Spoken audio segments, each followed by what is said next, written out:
Ladies and gentlemen, the American jury and Bulldog Nation, I want to give you an update on the Kenton County Republican Party election saga. I want to begin by telling you that I have been forwarded numerous videos of the event. We posted one. I haven't had a chance to look at those yet, but I will be posting those videos on all my social media platforms, including YouTube. So stay tuned for those.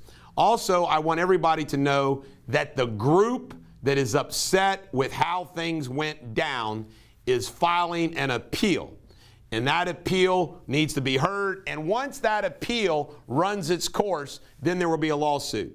And folks, I'm not going to get into details today, but I just want to let you know that the Kenton County Republican Executive Committee stepped in it. They stepped in it big time.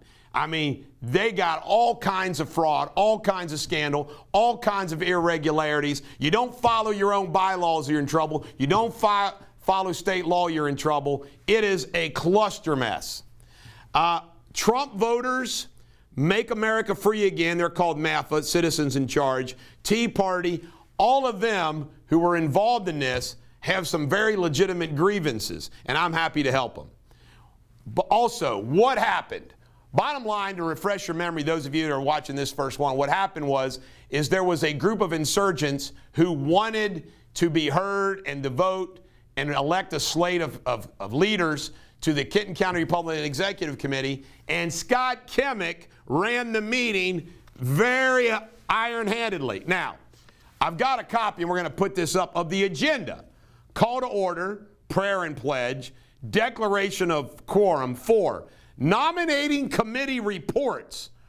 Report on county party officers, action required. They didn't say we're voting, whatever you do here, we're electing these people. Then that's when the insurgents caught on. Report on county party executive committee, action required.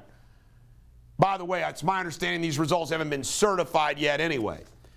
But this is unfreaking believable. I mean, they're doing this to their own people. And I got news for Chris Knuckleman, the Kenton County Judge Executive, the county commissioners, and all the Republican elected officials in Kenton County. You ought to be telling your Republican Executive Committee you need to fix this. Because all you're doing is causing a problem you don't need and you don't want. You're going to create a situation where maybe you'll win them, but you're going to have a host of primaries. And I can tell you right now, folks, in Kenton County, how many of those Republican voters support the Tea Party, Trump? I'd say the majority of them. So you're risking unnecessary primary for nothing. But be it as you may, you do what you want. Also, Republican Executive Committee. I look at this, and with few exceptions, and Gary Johnston, I know Gary Johnston, I haven't talked to him for a long time. Gary, you ought to speak up on this. I mean, some of these members of the executive committee, you ought to speak up against it. If you don't, you're part of it. But I can tell you right now, the executive committee is loaded with McConnellites. Now, I got to ask you a question. What's the state of McConnell-Trump? I got to ask you a question. One time, did you ever hear Greg Marmalade, ever speak up in a positive fashion about Trump? Nor anybody on this list, with the exception of maybe Steve Frank. But I know most of these people. I don't know all of them. I know most of them. And it's a McConnell-loaded executive committee. Loaded. We've got the statement. Just put up the first page on that. Just show them that there is an appeal going. And then last but not least, somebody sent me this. I asked for it, and Bulldog Nation always lets me down. Scott Kemik, and I want to put this up. This is December 16th, 2016. Grant County, good old Scott Kemik, second in charge. Grant County second in charge has packed up his office and headed to Frankfort. He served as deputy judge executive since January 2015. Remember, that's a job he held in Boone County as a Democrat. Then he went over and did it for Murgatroyd and Dries in Kenton County. Then he lost an election. Then he goes down to Grant County. Then he goes to work for Speaker Hoover. He is the typical political hack, swamp monster that's got to have that political job. These records show Kemik as a retiring retiree will earn $65,000 a year, meaning he will collect a state retirement check along with a $31.14 an hour salary, as he will be a schedule in Hoover's office. In Grant County, he was accused of discussing political vendettas against county workers who did not support Wood's campaign.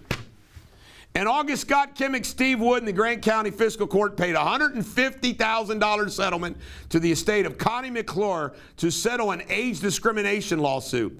McClure was 56 years old and had served the county's judge executive's office for 25 years when she was terminated in 2015.